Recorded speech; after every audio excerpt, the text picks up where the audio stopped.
Thank you, Sheila. Thank you, President. And good morning and welcome to lovely Liverpool. I'm delighted to be with you here, and I look forward to the days of debate, discussion, of learning and of participation of the fringes, of the CPD events, the debate in the conference hall, and the important guests we welcome to conference. If you're an experienced conference delegate, I'm sure you will have a lot to contribute. If this is your first time, don't be nervous. We will look after you. Now, looking at the agenda, it's clear to me that there are really key debates being discussed throughout conference. Today, we begin conference with debates on school funding, and that's come top of the agenda, and it's the key issue which has been voted top by you, the delegates. And I'm sure you will be telling it as it is. What is being cut in your schools as school leaders desperately try to deal with the effects of falling budgets, the prospect of larger class sizes, the loss in many schools of a broad and balanced curriculum, the sacking of teaching assistants and of teachers. And I'm sure all of this will be considered in your debates. And when you talk, and you talk from your experience, please don't ever think that your own personal experience, your professional experience, isn't absolutely essential and valuable.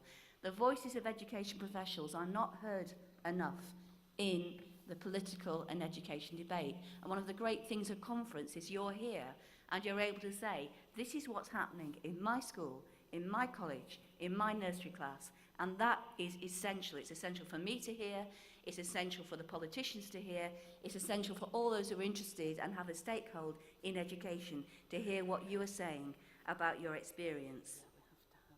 And two motions this morning express concern in particular about the effects of funding shortfalls on our most vulnerable pupils, those with SEND. And the irony of a government imposing radical, relentless reform on schools without having a clue how much it costs to make that reform work will not be lost on you.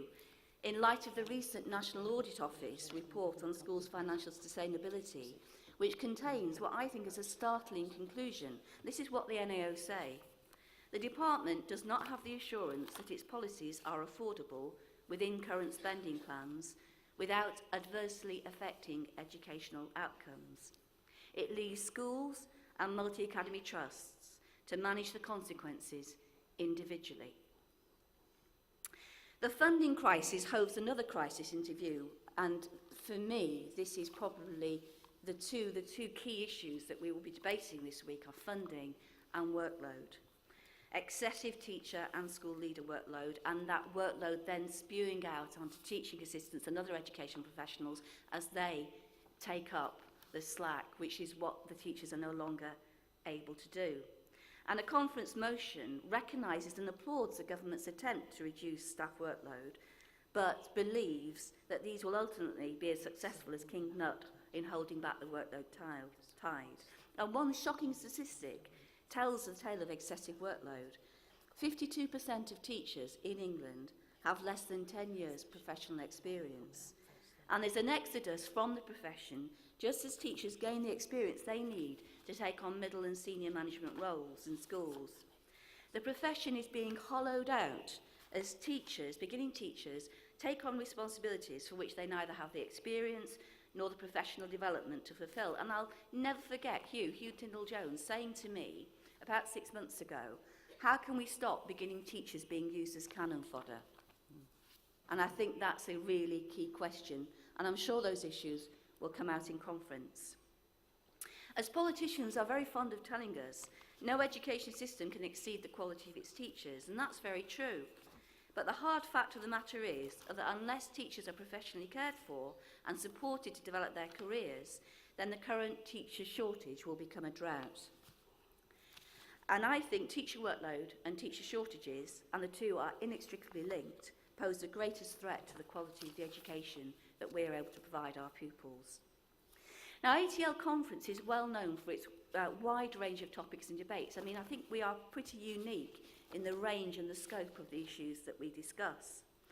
An important debate will be held, not today, but I think it's tomorrow, on the issue of honour-based abuse and child abuse related to faith and belief, with the aim of raising awareness of these issues and educating teachers and other education professionals to identify and report child abuse. And this is a difficult and sensitive issue. It needs careful thought and very careful expression. But I think it's a tribute to the seriousness and quality of you, the delegates, your commitment to education, that I have every confidence the debate will be important and informative, including the need to respect the many cultures and beliefs of communities in our multicultural society, whilst also being resolute in being absolutely unprepared to accept any practice which results in the abuse of children and young people under whichever ideology. The question of how best to assess practice assessment in primary and secondary schools will also be another key debate in a series of motions which deplore the government's rushed and botched qualification reform, which has led to the demoralisation of students and confusion amongst parents and employers. The question of whether a national test boycott at primary level will be debated in the context of the consultation on primary assessment. And delegates will need to make a judgment on whether the government is going far enough or fast enough to clear up the mess created by last year's SATs. But there's a definite move, and we need to consider that in the context of those debates. But conference is not just about debates. As delegates, you'll also get the chance to take part in sector groups, fringe meetings, and perhaps most important of all, professional development on a wide range of subjects. I mean, the professional development you get at conference is second to none, and I do urge you to really take advantage of it. Now, conference. This is the last year we will meet as the Association of Teachers and Lecturers. And I'm sure that many of us feel quite a large part of our hearts, we feel some sadness about that. This is a really important moment. As you know, I am very proud of ATL, proud of its history, proud of its achievements. I couldn't have worked so long and so hard for ATL if that were not the case.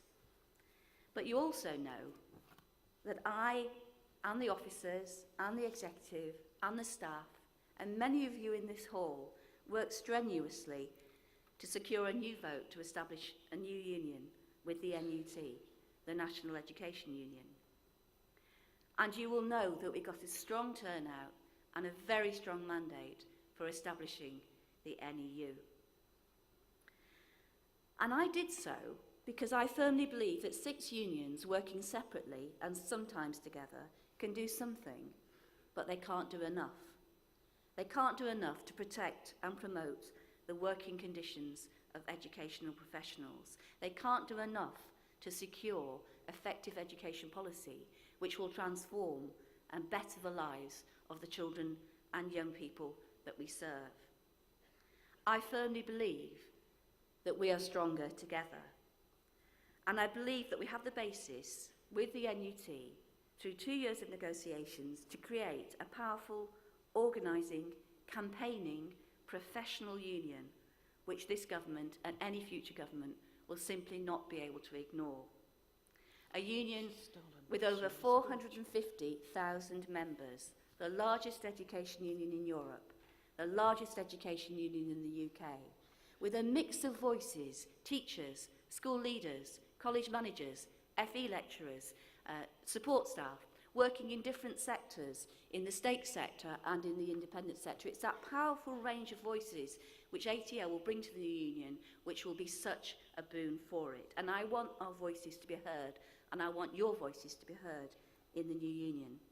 And I am delighted, on the basis of our excellent relationship, on his fantastic qualities as a powerful, committed, knowledgeable, indefatigable General Secretary, to be working with Kevin Courtney, General Secretary of the NUT, and Joint General Secretary with me of the National Education Union. We already work together extremely well, and together we are stronger. So I'm delighted to be able to invite Kevin onto the stage to join me and to introduce himself to you. Kevin.